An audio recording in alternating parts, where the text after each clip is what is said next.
Hi, alô, olá, queridíssimos amigos e amigas do Evangelho da Noite, aqui mais uma vez reunidos para realizarmos esse culto, que é o culto do Evangelho da Noite, mas no seu lar.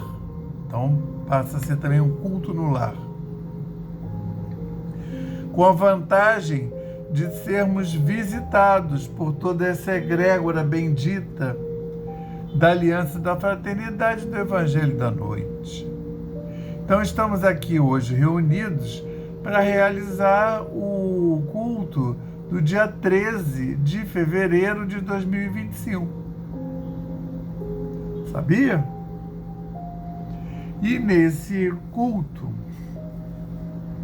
nós vamos utilizar aqui o livro Fonte Viva, a lição 94, Capacete da Esperança. Vamos botar aqui a luz para ajudar o tio a ler. A primeira carta de Paulo aos Tessalonicenses, capítulo 5, versículo 8, tá? É a lição 94 do livro Fonte Viva, Capacete da Esperança. Tendo por capacete a esperança na salvação. Então, como eu dizia, é a primeira carta de Paulo aos Tessalonicenses, capítulo 5, versículo 8. O capacete é a defesa da cabeça, em que a vida situa a sede da manifestação do pensamento.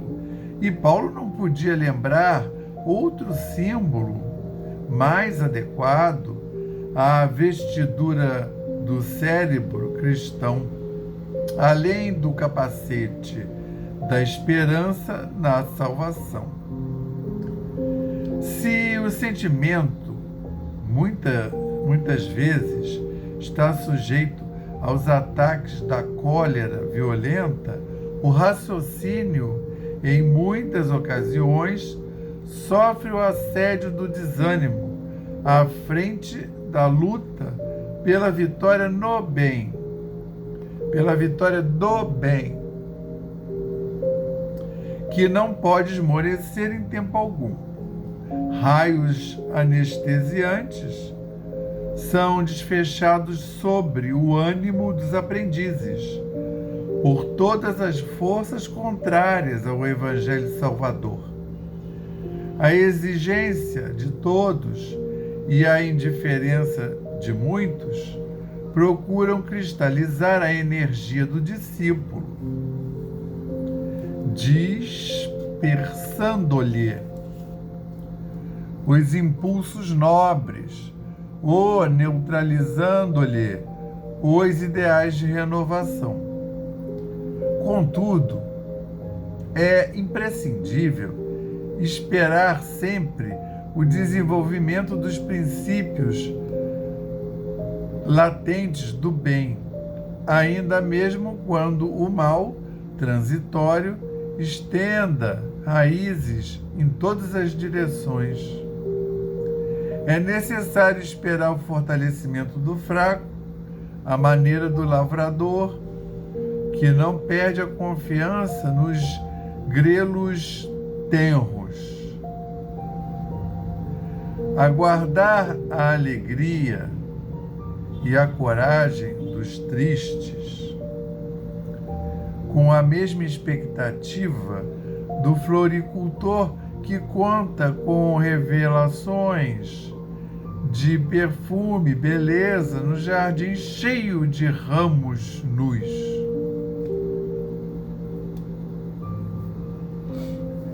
É imperioso reconhecer, todavia, que a serenidade do cristão nunca representa atitude inoperante, por agir e melhorar continuamente pessoas, coisas e situações em todas as particularidades do caminho.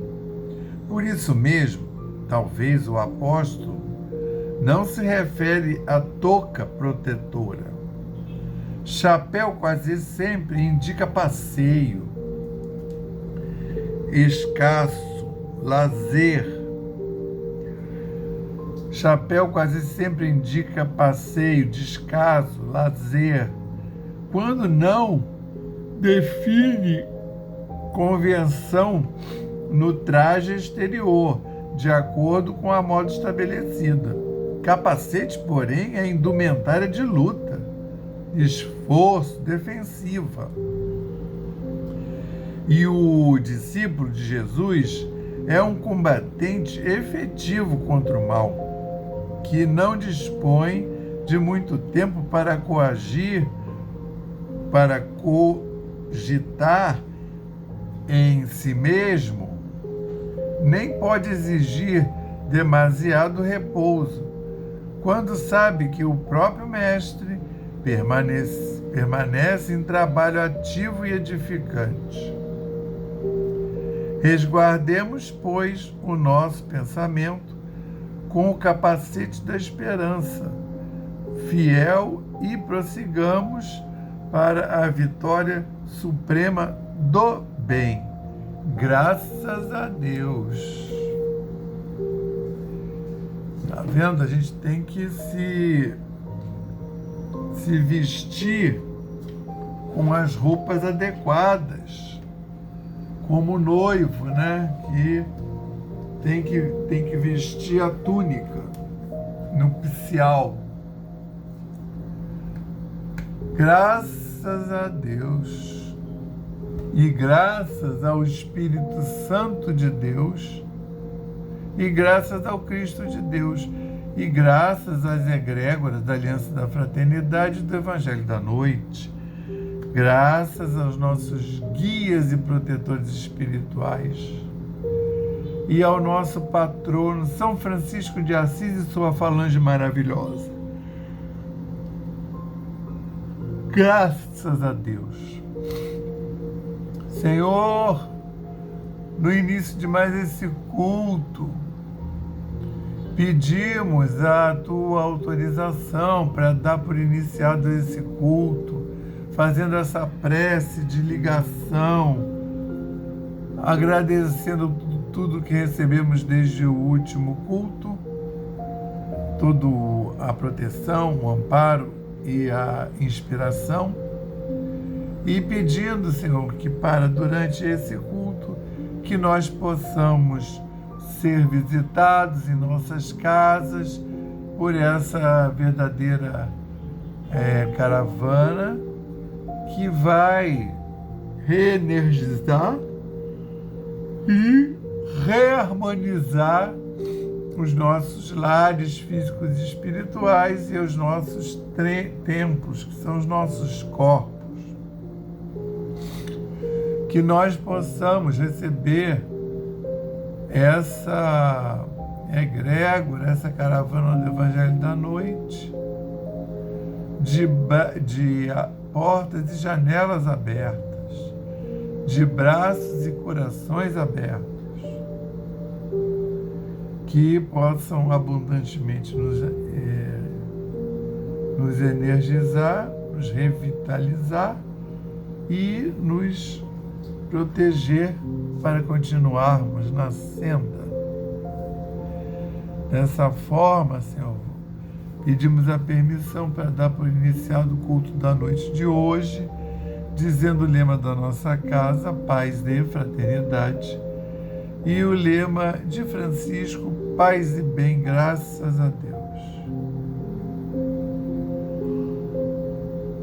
Aí, hoje, nós vamos dar continuidade ao estudo do capítulo 12 de Lucas. E hoje nós vamos apreciar os versículos de 35 a 48, que o pastorino intitulou Servos Bons e Maus. Então eu vou ler para a gente poder se conectar, né, com o que está, qual é o texto que está em destaque para a nossa apreciação. Aí, estejam, é Lucas 12, versículos 35 a 48. Estejam cingidos vossos quadris e acesas vossas lâmpadas. E vós, semelhantes a homens que vão receber seu Senhor, quando se libertar dos esponsórios, para que, vindo e batendo, imediatamente lhe abram a porta. Feliz aqueles servos que, vindo do Senhor,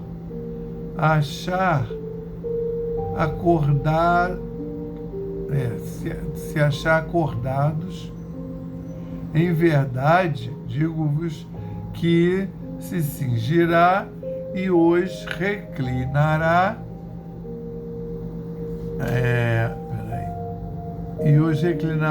e chegando-se, os servirá. Entendeu?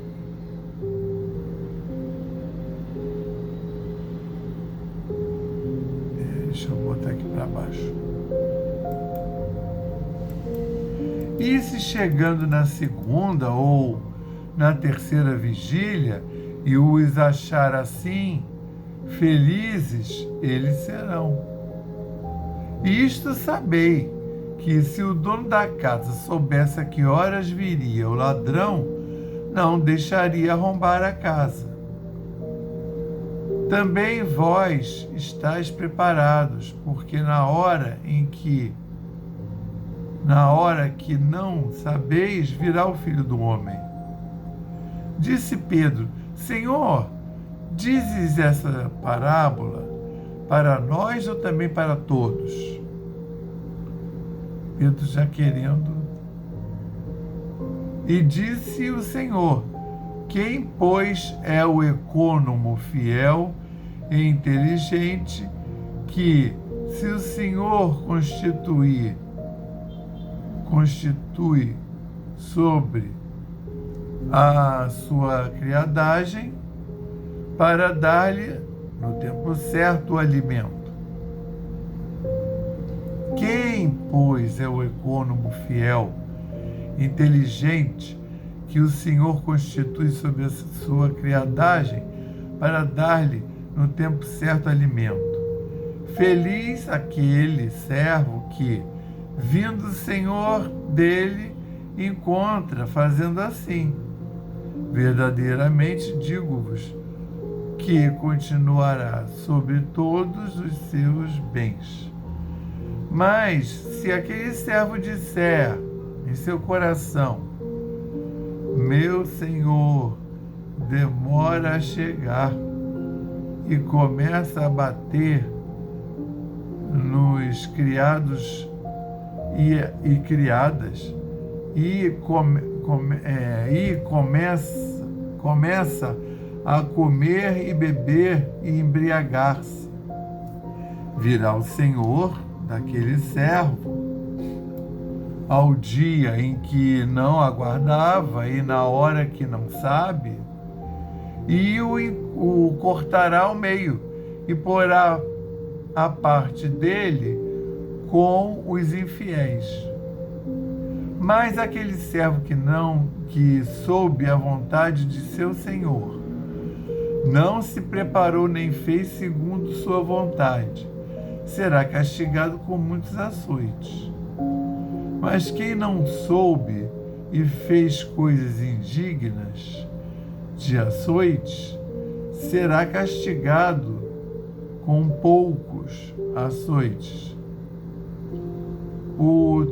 A todo aquele a quem for dado muito, muito será pedido, e quem muito é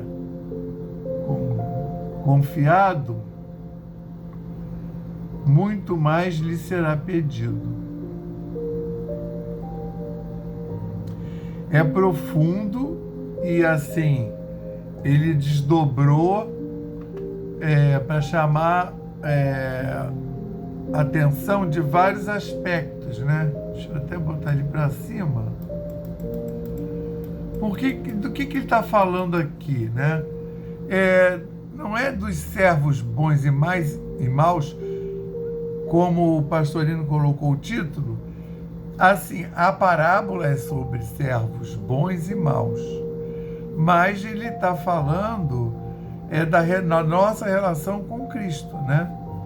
Ele está mesmo explorando a nossa posição perante o Cristo, no sentido assim, somos cristãos, fazemos o que o Cristo pregou. Então, repara bem, e estejam cingidos vossos quadris e acesas vossas lâmpadas. Isso aí é a linguagem da época, né? Uma pessoa da época ia facilmente entender que ele está querendo dizer que a gente deve estar na vigília.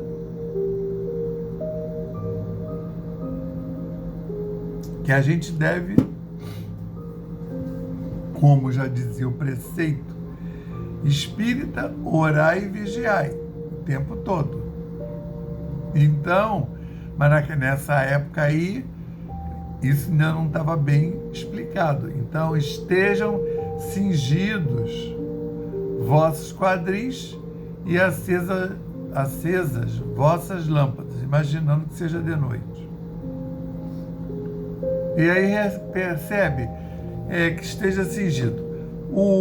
A vestimenta comum na época as mulheres teciam um pedaço de tecido, um corte. Aí ficava aquele retângulo. Então, muito comum da época é você fazer um buraco no meio do retângulo para botar a cabeça. E aí fica aqui do lado aberto, porque fica como se fosse uma bata. Um pano para frente e um pano para trás. E aí, aqui, a pessoa, quando fosse se mexer, ia ficar como nua, porque de lado ia dar para ver. Então, eles cingiam. Eles pegavam esse pano, dobrava, né, a parte de trás, as abas, ele botava aqui para frente, a parte da frente botava as abas para trás e passava uma cordinha no quadril. Isso aqui é cingir, né? Cingir é você passar uma fita, uma corda em torno de alguma coisa. Aí em torno do quadril, que é para manter a parte da frente junto à parte de trás, e você já está pronto para levantar e fazer seus afazeres. Se for à noite, então, que estejam cingidos vossos quadris e acesas vossas lâmpadas, que é para você estar pronto. Você está vestido com a sua roupa cingida e tem a lâmpada, é tudo que você pode querer na época de Jesus. Né? Não tem mais nada, não tem joguinho, não tem novela das 9. E vós, semelhantes a homens que vão receber seu Senhor, quando se libertar dos esponsórios, para que, vindo e batendo, imediatamente lhe abram a porta. Ou seja, é uma convocação aos homens continuarem fazendo aqueles encontros de homens para pescar, para jogar futebol. Não tinha futebol nessa época, mas pescar já tinha. E aí ele está falando isso, né?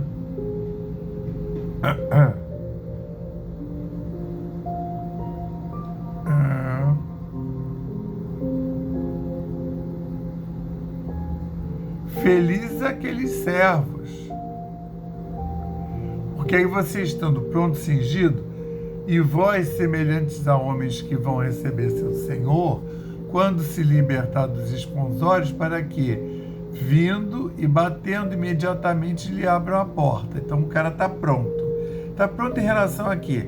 Desde lá daquela parábola, do homem que tinha muitas herdades, que ele também trabalhou e acumulou em vida, e ele estava lá pensando, meu Deus, o que eu vou fazer? No mal eu agora tenho tantos haveres que eu preciso, não tenho galpão, silo para guardar. Então eu já sei, eu vou botar tudo abaixo, construir novos, muito maiores, quando vem o Senhor e fala, louco, essa noite pedirão tua alma.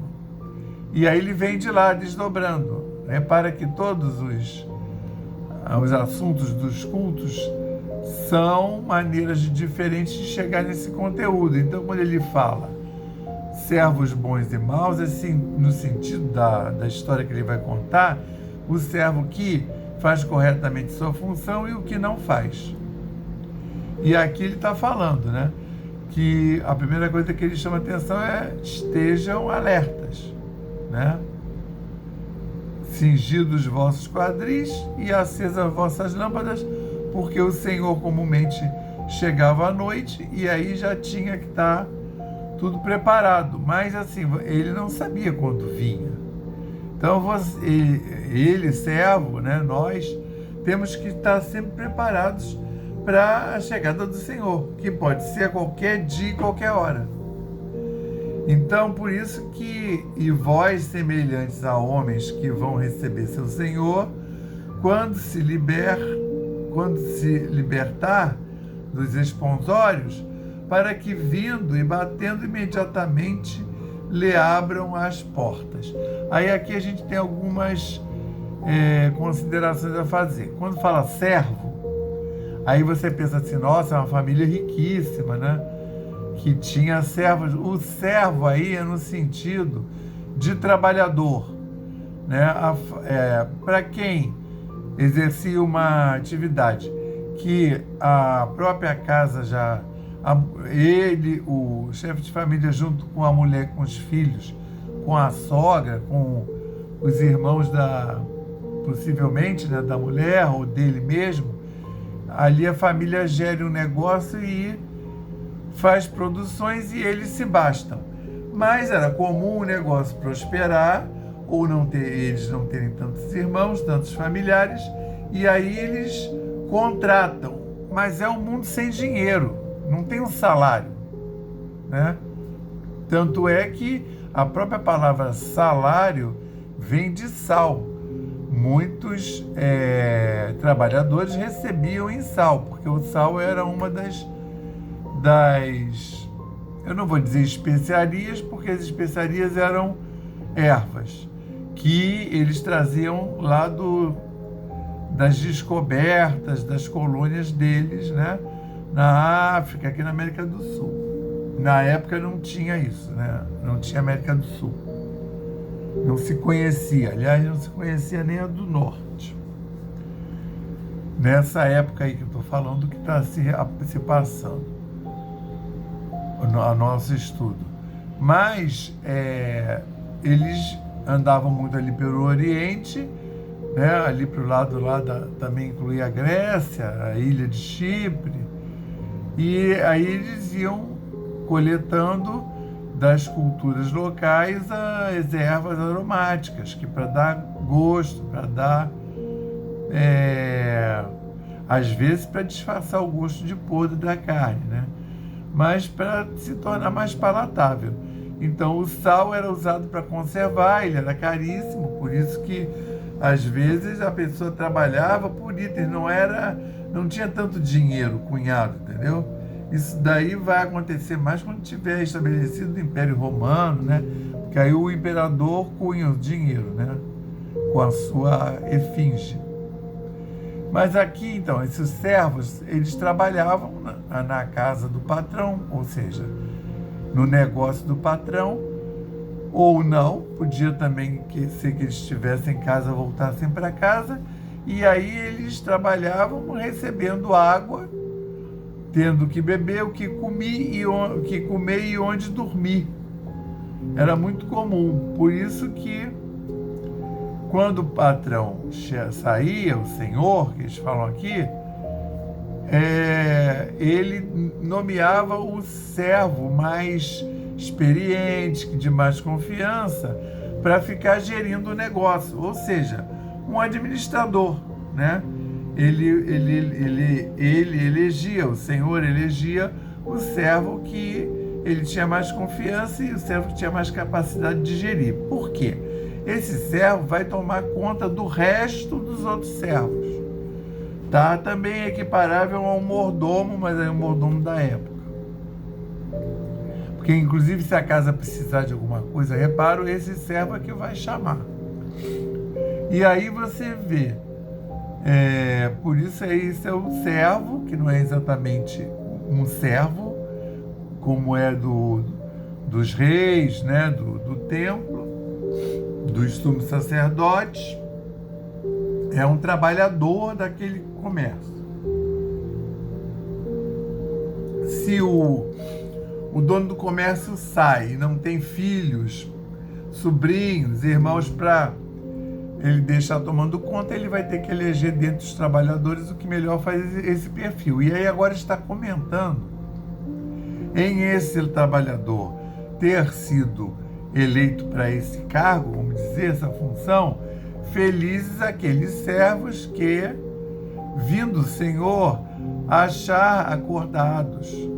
Em verdade, digo-vos que se cingirá e os reclinará e, chegando-se, os servirá. E se a chegada na segunda ou na terceira vigília, e os achar, e se chegar na segunda ou na terceira vigília, e os achar assim, felizes eles serão. Os servos que foram nomeados, se o Senhor vai chegar, ele não sabe quando o Senhor vai chegar, na segunda ou na terceira vigília. Repara, nossa posição no mundo, a gente não sabe quando é que é a volta do Cristo. E aí, o Senhor chega, ele está procedendo corretamente, porque ele que vai organizar as refeições, aí dá a parada do trabalho, e todos os servos da casa se alimentam, a comida quem escolheu foi ele, o cardápio, esse que está responsável por todos.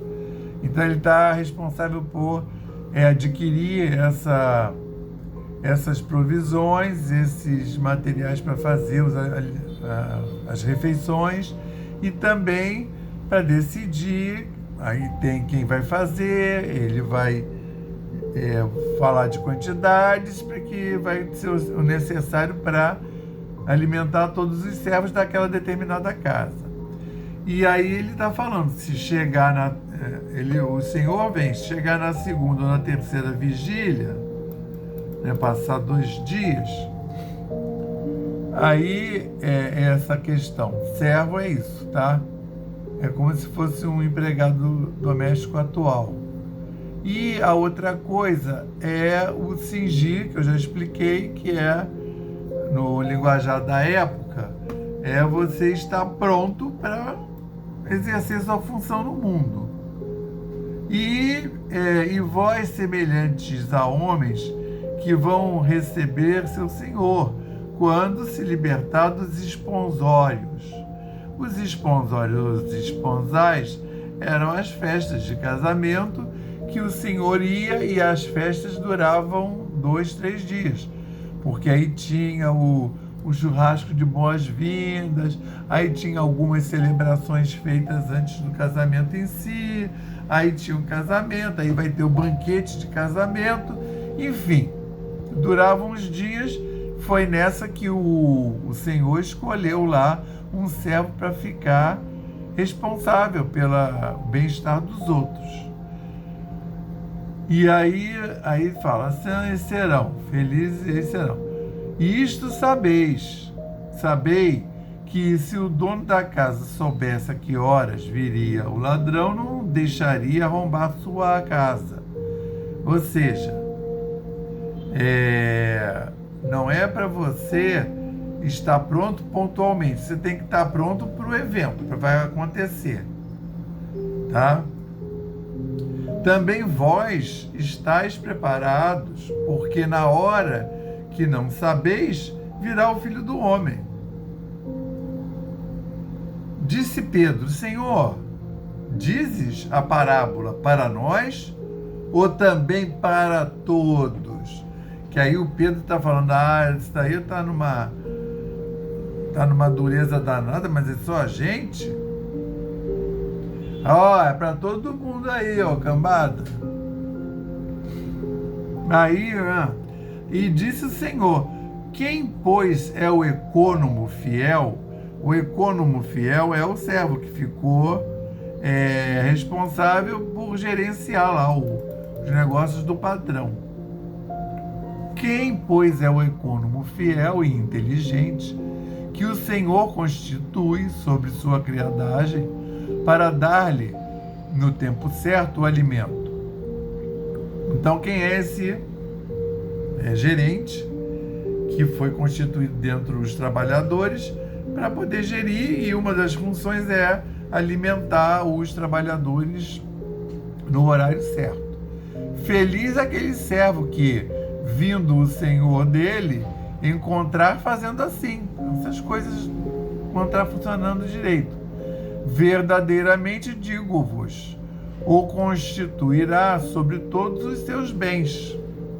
E aí ele já fez testes, ele já sabe que aquele servo, ele pode contar com o servo, ele pode ir, pode voltar, e os negócios vão continuar ocorrendo como se o próprio Senhor estivesse ali gerindo. Mas se o servo disser em seu coração, para consigo mesmo, né? Meu senhor demora a chegar, e começar a bater nos criados e criadas, e começar a beber, e comer, e a embriagar-se.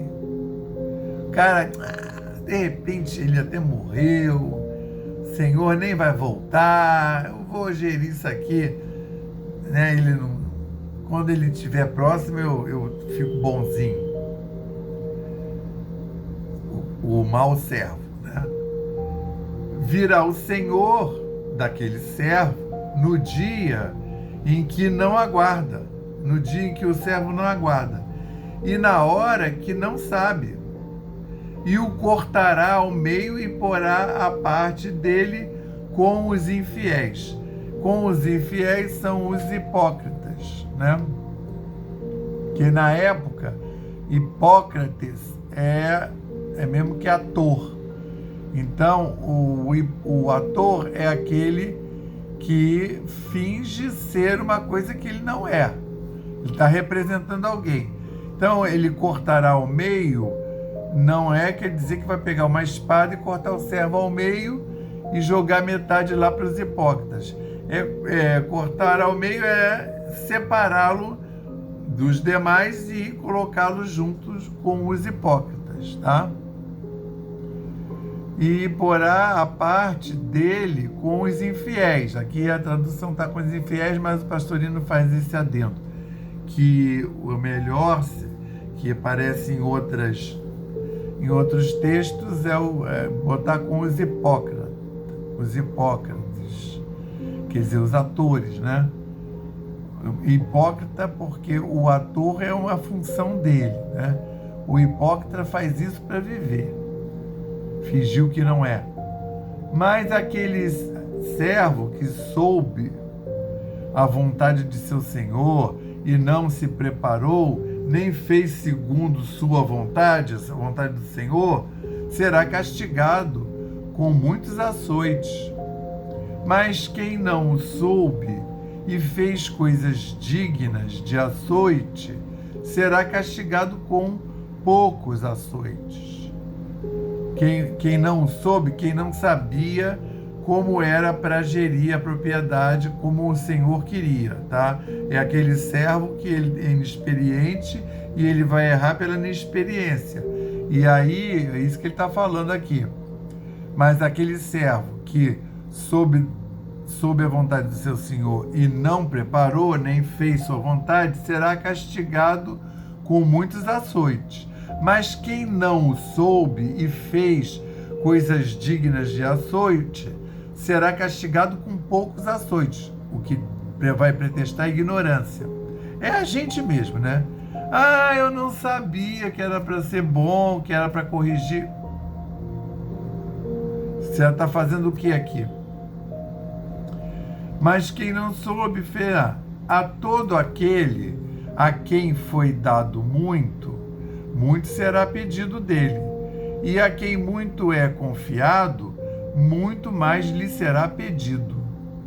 Entende aquela parte? A quem muito será cobrado, a quem muito foi dado? Ou seja, se você tem plena sapiência do que você está fazendo aqui no orbe terrestre e não faz, que é a reforma íntima, você vai ter uma cobrança diferente daquele que ainda não tem esse entendimento e que realmente ignora, tá? Mas isso é realmente, né? Ignorar. Não vale só pretextar, eu não sabia. E todo mundo sabia que você sabia. Agora nós vamos nos colocar de forma confortável na cadeira, vamos nos recostar e prestar atenção nesses mantras que eu vou ler, dando a autorização para que os seus mentores e guias espirituais, anjos da guarda ou a falange do santo de sua preferência, do nosso patrono, São Francisco de Assis, possa atuar no seu lar físico e espiritual e nos seus corpos físicos e espirituais. Elevemos mais uma vez os nossos pensamentos ao Pai e confiemos. Nós pedimos ao Cristo para que possam os nossos amigos espirituais, juntamente com os protetores de cada um aqui presente, realizar através deste passe fluídico terápico o tratamento espiritual particularizado de acordo com as necessidades que cada um apresenta. Que seja suavemente depositado em nosso corpo fluídico, mental e físico o remédio advindo das camadas superiores da vida, tão bem preparados por corações amorosos para nos atender. Rogamos ainda que os benefícios deste passe se estendam aos nossos lares, envolvendo de forma carinhosa nossos familiares, parentes e amigos, proporcionando-lhes igualmente tratamento eficaz. Intimamente pedimos forças para desenvolver em nós coragem, discernimento, paciência e bom ânimo em nossa lida diária.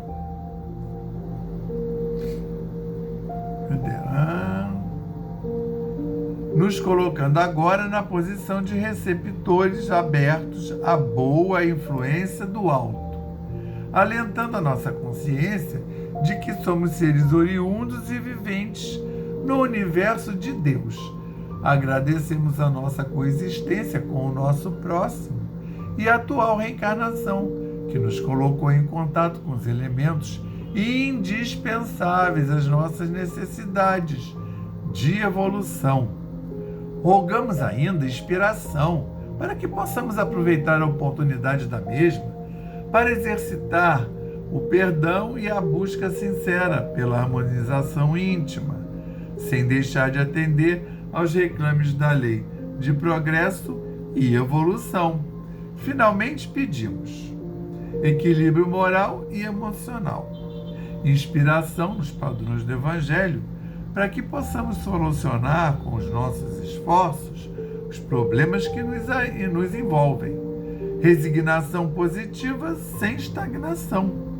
Compreensão para agir com amor, ação sem ser subserviente. Proteção. Forças para manter a vigilância e disposição para realizar a nossa reforma maior. Graças a Deus. Graças a Deus, graças ao Cristo de Deus e graças ao Espírito Santo de Deus. Graças ao nosso patrono, São Francisco de Assis e sua falange maravilhosa. Graças às egrégoras da Aliança da Fraternidade do Evangelho da Noite e graças aos nossos guias e protetores espirituais. Queremos abundantemente agradecer mais essa oportunidade de estarmos aqui reunidos para realizar esse culto do Evangelho da Noite em nosso lar. Que nós possamos, ao longo desse culto, ter sido visitados pela caravana do Evangelho da Noite, de forma que nós possamos ter aberto suficientemente nossas portas e janelas, nossos corações, a essa equipe espiritual que veio reenergizar o nosso lar e reharmonizar, que veio nos balsamizar, que veio higienizar os nossos lares físicos e espirituais e os nossos templos, que são os nossos corpos. Queremos rogar ainda, Senhor, um quanto de luz, a nossa humilde contribuição para essa humanidade encarnada e desencarnada. Um quanto de luz, Senhor, para a transição planetária. Um quanto de luz para Gaia, o planeta Terra, Gaia, o planeta Terra, como um ser vivo. E também pedir que os guias espirituais, encarnados e desencarnados, sejam abundantemente amparados, protegidos e inspirados para exercerem as suas respectivas funções da melhor maneira possível, com grande galhardia. E também a iluminação, o amparo e a proteção dos líderes materiais. Esses líderes que detêm grandes somas de matéria sob o seu comando e que influenciam o grande número de pessoas, de etnias. Vamos agora fazer 30 segundos de silêncio, quando então colocaremos as nossas demandas e pediremos para as pessoas, parentes, amigos, vizinhos que estão no alcance desse culto.